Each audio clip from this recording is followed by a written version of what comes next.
Welcome to Luca and Miguel. Enjoy the video.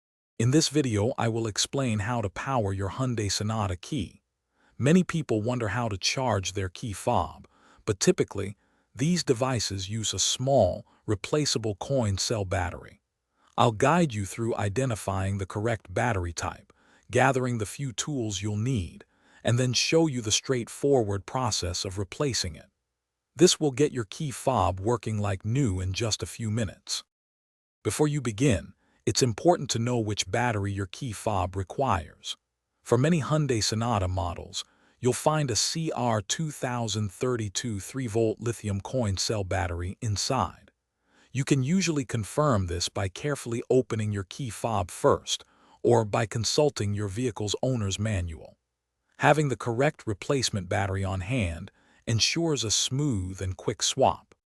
Now let's get to the replacement process. First, locate the small notch or slot on the side or bottom of your key fob. Using a small flathead screwdriver, gently twist it in the slot to carefully pry open the casing. Once open, remove the old battery. Take your new CR2032 battery and insert it with the positive or plus side facing upwards. Then, simply snap the two halves of the key fob back together. After replacing the battery, it's crucial to test your key fob right away.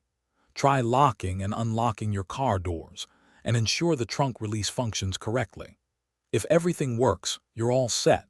It's a good idea to keep a spare CR2032 battery in your glove compartment for future needs. If you experience any issues, double-check the battery's orientation or consult a Hyundai service center for assistance. Thanks for watching and please subscribe. It's the best investment you'll ever make.